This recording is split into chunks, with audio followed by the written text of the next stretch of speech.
Hi everyone, I am here with Terry to talk a little bit about her virtual learning experience. Hi Terry, how are you doing? I'm great. Awesome. Can you tell our listeners a little bit about who you are, where you teach, and what you teach, please? Okay, I'm Terry Steinweiser. I work in Naples, Italy, on the on the support site on the Navy base that's here, and I teach third grade. So I have some NATO children and mostly military children in my classroom. Awesome. And how long have your school been doing virtual learning for since it's right now April 28th? We are on our seventh week of it, so 7th. we've been doing it for a while. It feels like. Got it. Awesome. When we were chatting earlier, you mentioned a lot of cool and interesting facets and lessons learned through this process. Kind of in general, can you describe what it's been like, as you started off being virtual to the progression to now? We had an inkling that this was going to happen a couple days before it happened. The Italian schools were closed, and we knew that we would be following. So I had time to introduce my kids to Think Central, which is our math program, which I had never used before, and they had never used, in Khan Academy. So I tried to introduce them to as many different resources as they can. I had them log into Google accounts and get familiar with how to send email. So basically, for 2 days, we practice so that we be ready for this. But one thing I've just finally figured out in the last couple of weeks, that I have to go back and forth between their working and me seeing them actually at work. So I require that their cameras are on even when they're working, and I can see if they're actually, how engaged they are with what we're doing, because Yeah. it's easy for them when I'm sharing my screen for them to kind of Yeah. turn off. Right. That's actually a really good strategy, kind of mirroring what the classroom would actually be like with them sitting in front of you while they're doing, project work or whatever it is.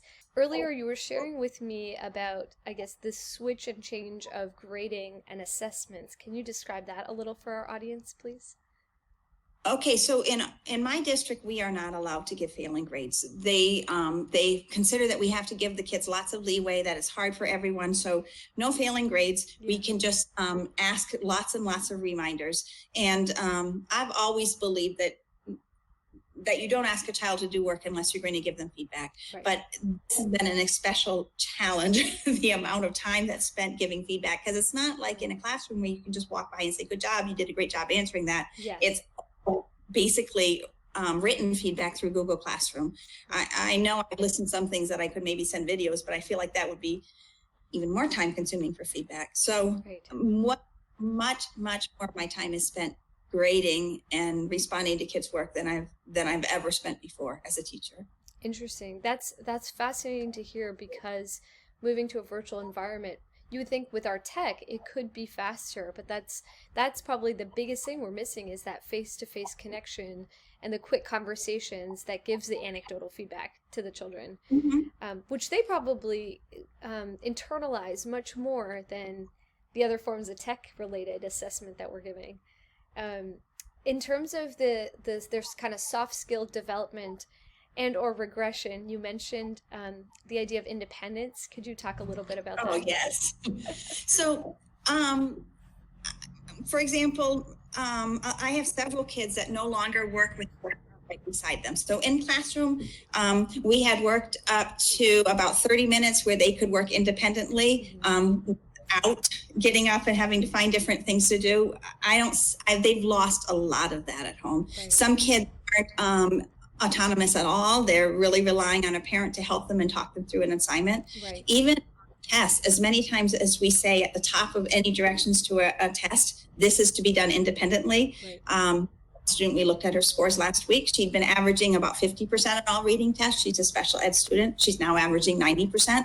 And she's one of my least independent students. So I think in the fall, when we come back, there's going to definitely be an adjustment where we have to start trying to create those higher levels of independence again, and longer times when the kids can work independently. Yeah, that's a really tough one because especially at the age level that you teach, it's such a huge win to get them to be independent. Um, Mm-hmm. and for them to kind of cycle backwards, that is tough. Is there any, are you seeing kind of the quality of their work change in relation to them having to do it all virtually and or have parental support versus not? I don't know. I mean, part of me has been thinking that this might be good because the kids who are lowest seem to be the ones that are getting a lot more help at home, and that might be good to have all that one-on-one support. Yeah. I think it's going to be a time will tell kind of thing Right. when we see them in the fall, when they are actually producing something independently and we know what's on their own and what isn't. You can't really tell right now what they've completely done on their own. Right. And that's going to be a challenge, I think, for them entering next school year with this kind of change in process again. My last question to you is, I've asked everyone I've interviewed this and gotten such fascinating answers, is from all of the experiences and lessons learned, over the last 7 weeks, what to you are things that you might actually take from the virtual environment and put into the real world once we're back in person? Yeah, I think my whole team plans on doing a lot more of this type of teaching when we go back. I think it gives us a lot more choice and options for different kids as a way to produce products. And then for part of our science, our kids produce weather videos. Those weather forecasts were amazing. The research they did for them and how they chose to present them. And even the options of how they can present their work is something definitely I will use again. Yeah. I hadn't used many of the Google programs, and they've done great work. Their math graphs, they've found places to do it online. I've been so impressed with some of the projects that they've done and turned in. So I'll continue all of that. That's amazing. I mean, to be able to differentiate through a blended learning approach is probably something none of us have ever considered because we've never had to be fully like this. I love that. Thank you, Terry. I feel like there are going to be many teachers in that same boat that are identifying all the different things that are better in a virtual environment sometimes. Nothing would beat the in-person, but nice. But there's been it has forced me to learn some new skills, which has been a good thing. Right. Well, thank you, Terry, for taking the time and energy to talk to me today. I appreciate it. And good luck with the rest of the school year. Thank you.